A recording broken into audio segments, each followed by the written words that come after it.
और इसी बीच बड़ी जानकारी आपको दे दें, धमाके से जुड़ी हुई पैनिक अटैक का नतीजा ये धमाका बताया जा रहा है। सूत्रों के मुताबिक आतंकी डॉक्टर उमर किसी और बड़ी वारदात की साजिश में था, लेकिन अधूरा आईडी चलती कार में ही फट गया। जांच एजेंसियों को घटनास्थल से बहुत अहम सुराग मिले हैं। बताया यह जा रहा है कि ऑपरेशन सिंदूर से घबराकर जैश-ए-मोहम्मद ने यह नया पैटर्न अख्तियार किया है। एनआईए और दूसरी एजेंसियां उमर के मददगारों की तलाश कर रही है। कई गिरफ्तारियां अभी हो सकती है। दिल्ली ब्लास्ट पर यह सबसे बड़ा खुलासा, पैनिक अटैक की वजह से यह धमाका हुआ था। उमर किसी बड़ी वारदात की फिराक में था। जल्दबाजी में अधूरा आईडी चलती कार में फटा। जांच एजेंसियों को अहम सुराग मिले हैं।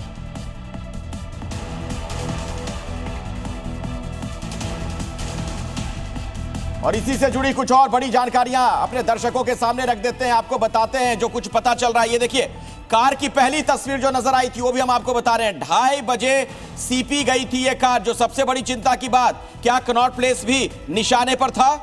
ये देखिए खबर और उसका मतलब आपको समझा रहे हैं। दूसरी बड़ी खबर ये है कि पैनिक अटैक की वजह से धमाका हुआ। खबर ये निकल रही है, लेकिन इसका मतलब ये है कि आतंकी उमर का टारगेट क्या कुछ और था या कोई और शहर था। बिल्कुल, और खबर यह है कि अल फलाह यूनिवर्सिटी में कार पार्क किए जाने की संभावना है। तो मतलब क्या अल फलाह यूनिवर्सिटी में पूरी प्लानिंग रची गई, वहीं पर सब कुछ तैयार किया गया था? इतना ही नहीं, खबर यह भी है कि 2 साल से विस्फोट जमा कर रही थी शाहीन, जो उसने कहा है अपने कबूलनामे में। और इसका मतलब यह होता है कि पूरे देश में क्या दहशत फैलाने की प्लानिंग की, क्योंकि 2 साल से जो है विस्फोट लगातार जमा किया जा रहा था। तो दिल्ली धमाके की जांच हुई और तेज। और अभी एक बड़ी जानकारी इसी से जुड़ी हुई आपको दे दें कि ब्लास्ट वाली जो जगह है वहां पर एनआईए की टीम भी पहुंची है। और अमित भारद्वाज का रुख कर लेते हैं, अल फलाह यूनिवर्सिटी से लगातार हमारे साथ मौजूद है। अमित, इस पूरी जानकारी में अल फलाह यूनिवर्सिटी जो है वो केंद्र बना हुआ है। 10 दिन तक वहां पर गाड़ी पार्क थी। क्या ये नहीं माना जाए कि अल फलाह यूनिवर्सिटी में ही ये साजिश रची गई थी?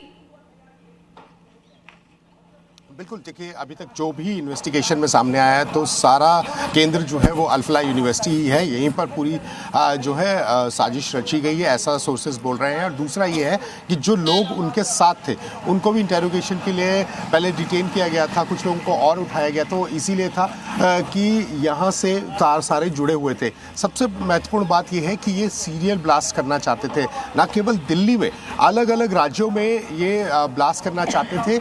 और अगर हम बात करें, जो सोर्सेज कह रहे हैं, जो वहाँ से एफएसएल को चीज़ें मिली हैं, हमारे जो फॉरेंसिक के जो सोर्सेज हैं उन्होंने कहा है कि 2 तरह के मटेरियल मिले हैं। अभी उन पर जांच चल रही है। काफ़ी ख़तरनाक हो सकते थे और ये पैनिक नहीं होता तो शायद इससे बड़ा कुछ रच सकते थे ये लोग। 2 साल से लगे हुए थे, एक्सप्लोजिव जमा कर रहे थे और इतनी भारी मात्रा में एक्सप्लोजिव। आप देखिए, जी मीडिया नेटवर्क ने एक एक चीज़ दिखाई थी, लोगों तक हर एक चीज़ पहुँचाई थी कि किस तरह से पूरी प्लानिंग कर रहे थे।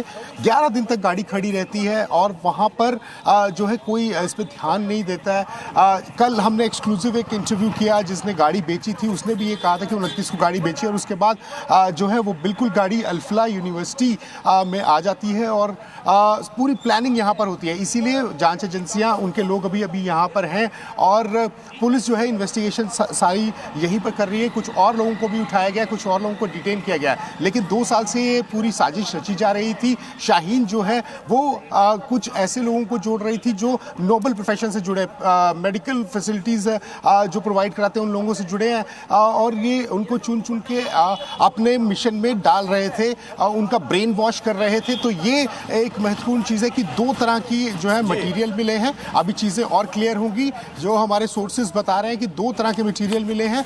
एक्सप्लोजिव जो है वो बड़ी भारी मात्रा में था। और एक सबसे महत्वपूर्ण बात है कि जो सीरियल ब्लास्ट ये करना चाहते थे, न केवल दिल्ली में, अन्य राज्यों में जहां जो महत्वपूर्ण पॉइंट्स है वहां पर भी करना चाहते थे। तो ये एक जगह नहीं, पूरे देश को दहला देना चाहते थे। बिल्कुल अमित, और सबसे बड़ी जो चिंता की बात, बार बार जो सवाल हम भी पूछ रहे हैं कि आखिर इनकी क्या साजिश थी। अगर ये अपनी प्लानिंग में फेल हो गए, पैनिक अटैक की वजह से ये सब हुआ, तो ना जाने ये क्या करना चाह रहे थे। अनुपमा, आपके पास भी कुछ विशेष जानकारी है? बिल्कुल, आपको समझाते हैं कि देखिए क्रोनोलॉजी जो है वो क्या कुछ कहती है। फरीदाबाद से 2900 किलो विस्फोटक जो है वो सुबह सुबह बरामद होता है और ठीक उसके बाद मॉड्यूल से जुड़ा हुआ उमर फरीदाबाद में रहता था, वो वहीं से फरार हो जाता है। मुजम्मिल की गिरफ्तारी के बाद उमर मोहम्मद काफी ज्यादा घबरा गया था।